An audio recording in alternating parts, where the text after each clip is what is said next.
After getting tripped up in Montana, USD was determined to get its feet back on the ground at the Dakota Dome. How's everybody doing? I'm Jay Elson, and this is Coyote Corner. Ground and pound has been the name of the game for USD so far this season, but the Coyotes were unable to establish that in Missoula as the Grizz held them to 134 yards rushing in a 28-20 loss. Saturday, Joe Glenn's team looked to reestablish the ground game as they squared off with another Big Sky opponent in number 22, Northern Arizona. The Lumberjacks, by the way, held the Coyotes to just 84 yards on the ground in Flagstaff a year ago. It was the USD defense that stole the spotlight early on, though. NAU's first possession of the game, Kyron Poe's pass goes off the hands of its intended target and right to Steve Tellefson. First career INT for the senior. And the offense gets right to work. Ryan Sager looking deep for Riley Donovan. 37 yards to the NAU 24. First down, Coyotes. A few plays later, Sager polishes off the drive of the QB keeper, and the Yotes grab the early 7-0 lead. Ensuing NAU possession, the defense strikes again. Poe tries to set up the screen, but he can't clear Sean Breedle. 2 possessions, 2 picks for the Coyotes. They've got it at the Jacks 42. Sager and company looking to capitalize again to Cale Barkley. Just his second catch of the year, and he makes it count. 19 yards to the NAU 19. That set up another Sager sneak, his 4th rushing touchdown of the season, and it's 14-0 Coyotes. Second quarter, more defense. Drew Iddings brings down Poe. It's the first sack of the season for USD. Iddings finished with 4 tackles for loss. After an NAU punt, Yotes moving again. Sager on 3rd and 13 gets the first down. The drive would stall from there, though, and USD settles for the first of back-to-back field goals from Miles Bergner. Yotes led 20-0 at the half. Momentum shifts early in the third after the defense forced a 3-and-out. Eric Schufert mishandles the punt. The Jacks recover at the USD 35. That was the spark they needed. Just 3 snaps later, Casey Yan takes it in from 3 yards out, and NAU is on the board. Next Jacks possession, they're at it again. Check out the catch by Ife Imodu. Makes the grab as he's falling down, goes for 48 yards. First and goal, NAU.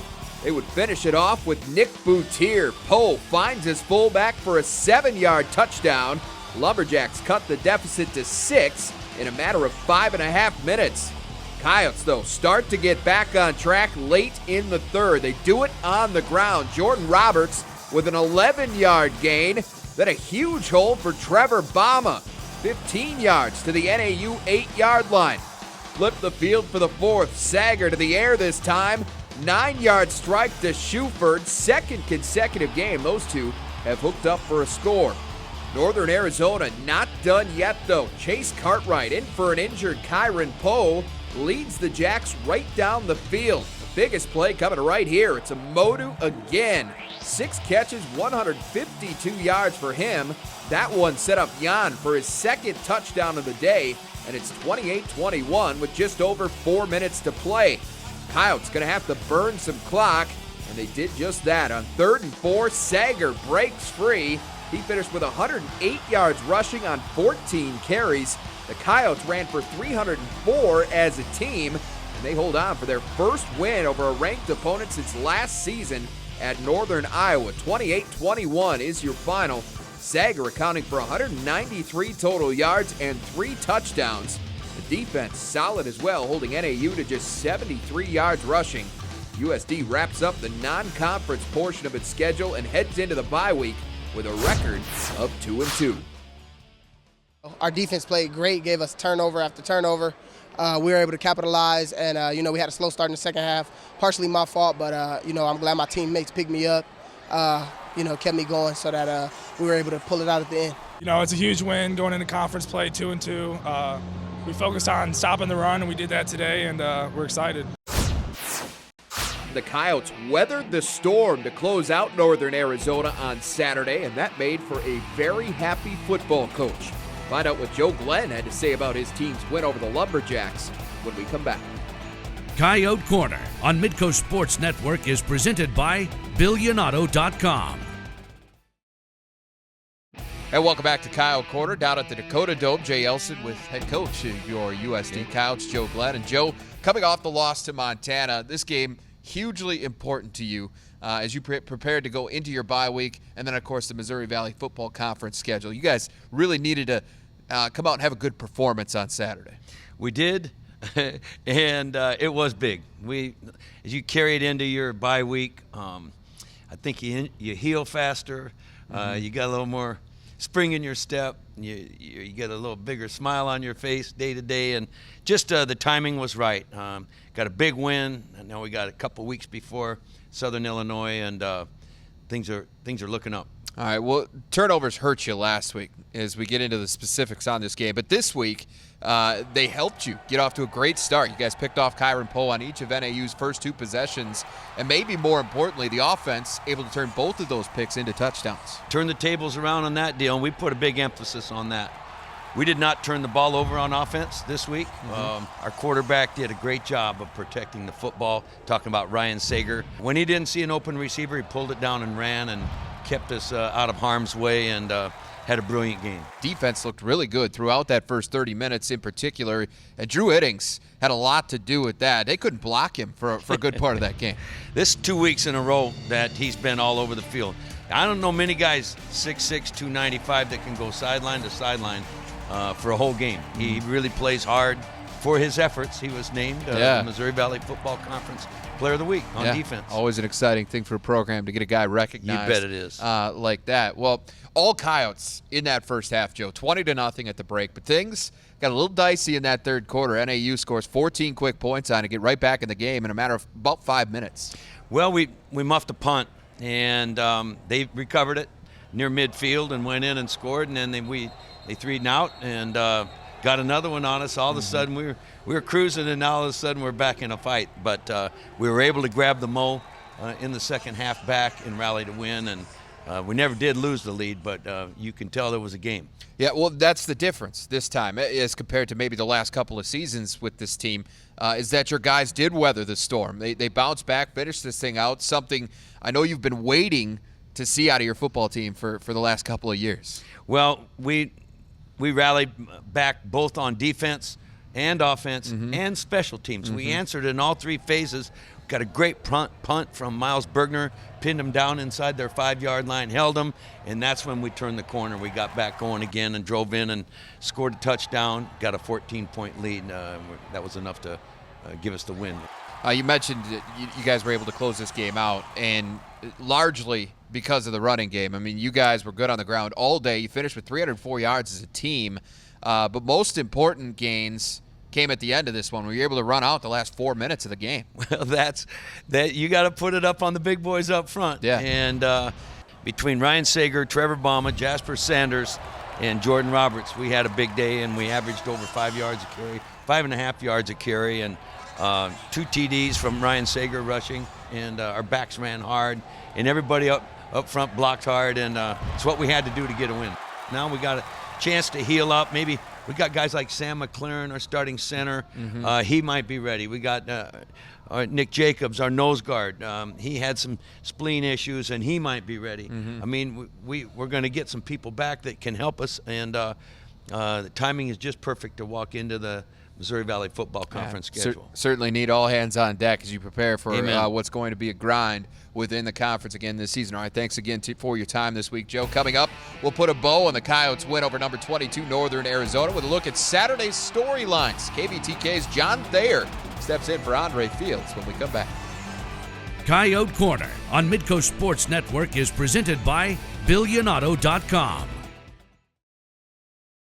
And welcome back. Well, there's plenty to talk about on the heels of USD's 28-21 win over Northern Arizona. And for more on that, we bring in a special guest. In for Andre Fields is John Thayer from KVTK ESPN 1570 in Yankton. It's time for Saturday's storylines. John, bottom line, this was a statement win for the Coyotes. The coaches and players all said as much afterward. From your perspective, though, Why was this such a big victory? Well, when you look at the Missouri Valley Football Conference and what they've been able to do against FCS opponents as a whole, South Dakota really needed this win to put themselves in that same conversation.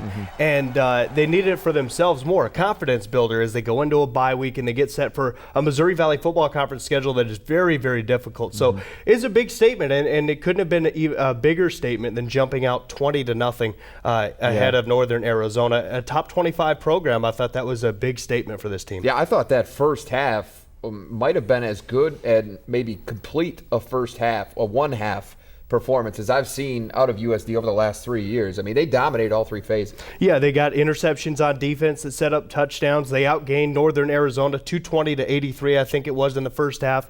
And special teams, they had a couple of field goals from Miles Bergner. He had a couple of big-time punts in this game. They were very, very good in all phases of the game. All right, well, let's take a little deeper look at how they got it done on Saturday. It started with the running game. The Coyotes racked up 304 yards rushing on the day, and they were led by quarterback Ryan Sager, who ran for 108 yards and 2 touchdowns on 14 carries. He's really proven to be a threat with his feet. Yeah, and it makes this team extremely dangerous. And if you look at those stats, there was a 0 in the loss column for Ryan Sager, which tells you a lot about that offensive line, and give a lot of credit to the offensive line, because not only was Sager running the ball well, but Trevor Bama and Jordan Roberts came into the game. They ran the ball for 4 yards a carry. Jasper Sanders, before he got injured, he was running the ball extremely well in that game. So they were, I mean, the lowest was 4.3 yards per carry on average for the ball game. Yeah, that's pretty good. Well, turnovers hurt the Coyotes, as you know, in Montana a week ago. But the shoe was on the other foot on Saturday. USD picked off Northern Arizona quarterback Kyron Poe on each of the Jacks' first 2 possessions, and they turned both of them into touchdowns. Right, and that's the most important thing. You can talk about turnovers and that turnover battle as much as you want. You can win the turnover battle all game long, but if you don't turn them into points, Jay, you're not going to have the success you want. And USD did that. First 2 you mentioned, touchdowns for USD. They're up 14-0. Now, they got him 3 times overall on Saturday, and as you and I talked about after the game, a big key to that was simply the pressure they got on from that defensive front, something we haven't seen a lot of this year. Right, there's a reason Drew Iddings was named the Missouri Valley Football Conference Defensive Player of the Week. He's a very big athlete, and not only that, he's extremely fast for his size, and Drew Iddings was in the backfield all game long. When you're mixing it up that much, it makes it very uncomfortable for the opposing offense. Absolutely, and it showed. I mean, obviously turnovers, the way they struggled both passing, running the ball in that first half, and a lot of that, again, just attributed to that pressure up front. Well, maybe the most encouraging thing that South Dakota can take away from this game is the fact that they weathered the storm, John. Northern Arizona made things really interesting early in that second half, but this time, maybe a different piece than what we've seen the last couple years ago. Again, the Coyotes found a way to finish. Yeah, you talk to Joe Glenn, and he knows what has happened the last 3 years under his direction. This team, get this, 52% of their games have been decided by 1 possession or less. That is a big number. You think about all those, I think it was 5 of 11 games in 2012. Last season, 7 of 12. This season so far, 2 of 4. So they've won some of those games. They've lost some of those games. And to get one early on, Jay, in the season, that builds your confidence and sets you up nicely for the final 2 months. Going into the bye, going into the league schedule, you want to have confidence, especially given, again, how difficult this conference is going to be. All right, well, South Dakota is off this week, but then it is on to Missouri Valley Football Conference play. John and I are going to talk about how the Coyotes fit into that ultra-powerful conference after this. Coyote Corner on Midcoast Sports Network is presented by BillionAuto.com. And welcome back. Well, with the win over Northern Arizona, South Dakota wrapped up the non-conference portion of its schedule at 2-2. And with that, USD now turns its full attention to the Missouri Valley Football Conference, which looks to be as strong as ever. Get this, the Valley has 7 teams ranked in this week's FCS coaches poll. As many as 3 others, including South Dakota, are receiving votes between that poll and the Sports Network poll. The league is now 20-1 against FCS competition this season and has 2 wins over FBS programs. And John, if there was a debate about this before, there shouldn't be now. This is the best conference in FCS football. Well, there's no question. Just look what they're doing. They're 4-1 against ranked FCS teams. And I mean, you're seeing every team in the league do it from the top in North Dakota State, beating one of the top 5 teams or top 3 teams at the time in Montana, to USD, who was picked at the bottom of the league, beating a top 25 opponent. So everybody is doing it. I thought it was a big statement the last couple of weeks with this conference going 5-1 against the Big Sky. That says a lot. Yeah, because you remember last year the Big Sky got more teams into the postseason than the Valley did. So interesting to see how that might flip as we go forward this season if things continue to play out as they have. Now these guys are going to have to beat each other up a little bit. And that's where we go now. Let's talk about how USD fits into all of this. Here's a look at the Coyotes conference schedule, which kicks off again on Saturday, October 4th at number 16, Southern Illinois. It doesn't get any easier from there. In fact, as of now, every one of USD's October opponents is ranked in the top 25. Expand on that to November. Only one team is not ranked on the schedule that they'll play the rest of the way. So pretty much all ranked anyway. It's a good it's a tough schedule, but these guys know the schedule is tough. They've been through it. They've already played with the teams in this league who have been ranked over the past couple of years. They just got to find a way to finish some of these games off, and they got some big games coming up at home. Everybody loves home cooking. The Valley itself as a league is 18-0 against FCS teams right now.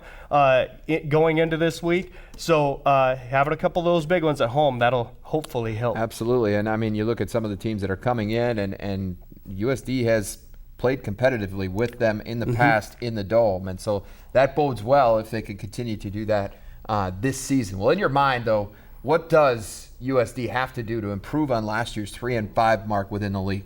Well, I think there were concerns at the beginning of the season about the defense, but the defense has been very good, mostly in the secondary. They've grown up a lot, and that's going to be a big factor in what USD does going down the stretch here. You have to continue to run the football well, and in order to do that, the passing game has to get a little bit better, and Ryan Sager, I think, knows that. He starts completing some passes downfield a little more consistently. That running game, it's going to be as strong as ever. All right. Well, good stuff from you today, John. Thanks a lot. John Thayer again from KVTK, ESPN 1570 in Yankton, stepping in for Andre Fields this week. All right. Well, he's only been playing his current position for a few months, but it looks like Tyson Graham has found a home. We'll have more on USD's sophomore safety when Coyote Corner returns. Coyote Corner on Midcoast Sports Network is presented by BillionAuto.com.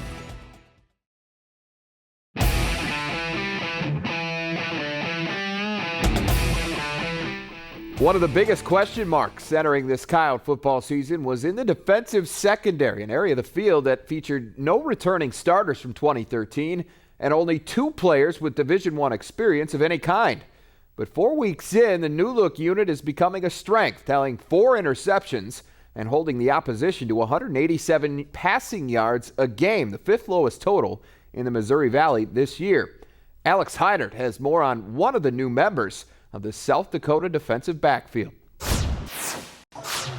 Coyote fans, it's time to meet Tyson Graham Jr., or more appropriately, it's time to be reintroduced. After all, the Pompano Beach, Florida native started 3 games at receiver in the 2013 campaign, so he's not unfamiliar to USD supporters. But after seeing his playing time diminish during his redshirt freshman season, Graham was approached by defensive coordinator Jason Petrino with a proposition. Coach Petrino, he's seen something in me. He talked it over with Coach Glenn, Coach Middleton, and myself, and we decided that my physicality and me being used to playing safety from defense in high school, that me coming over, I'll probably help the team. So of course, I liked it. I like hitting people, so why not get back on the field and do the side of the ball and do whatever I can to help this team win games. Tyson's always loved the physical part of the game of football. On the offensive side of the ball, he was a great blocker, very physical, wanted to come after you. Just, I think he just wanted to play more football. I said, hey, if you guys aren't going to play him, we could use him on our side of the ball. And he's 6'2", 195 pounds. You want safeties to look like him. But it was hard because we were about, 6-7 weeks into the season. And I said to Tyson, I go, look, you're going to come over here and I'm going to teach you how to be a defensive back first. Despite playing safety in high school, making the transition from offense to defense on the fly at the Division I level wasn't simple. At first in the spring, it was kind of difficult with me learning so much information in such a little time and trying to hurry up and use that on the field and play to that speed. But I would say now things have definitely slowed down a little bit. It was a work in progress, but it's great now. It wasn't always easy, But at the same time, it goes back to experience, every day getting better, each rep learning something. And so Tyson's really kind of taken off on that and been, like you said, very productive. And I know we're just scratching the surface with him. Very productive might be a bit of an understatement. Through 4 games this season, Graham leads the team in solo tackles and passes defended, and his interception in Week 2 helped seal the victory for South Dakota over William Penn. But while the success is nice, the redshirt sophomore isn't getting caught up on individual accolades. The stats are nice and all, but it doesn't really mean as much when it comes with the victory, you know. Like I said, just doing anything I can to help this team win. Moving forward, Petrino and Graham know there's still work to be done before Tyson is the finished product, but both coach and player are excited to see the process through. He knows he's still got a lot more to reach in terms of potential, but that's a scary word for anybody. But at the same time, he's eager and he's hungry and he wants to learn, and those are the kids who love to coach. I credit the coaches for, you know, calling the right plays, most importantly, and me just doing my assignments and everything, and just making plays when I have the chance to, just taking advantage of every opportunity. Well, he's certainly done that. Graham earned his first start at safety against Northern Arizona this past weekend. He had 5 tackles, second most on the day for USD, plus a team-high 2 pass breakups. And again, he's still learning the position, Jay. He's going to be one to watch as the year and his Coyote career continues. Yeah, the early returns have certainly been positive. Thanks for that, Alex. Well, a bye week for the Coyotes does not mean we get a bye week, so be sure to check out MidcoSN.com for the latest on USD athletics with The Corner. Look for another post on Wednesday. All right, that's our time. Thanks for watching. We'll see you back here next week for a special bye week edition of Coyote Corner.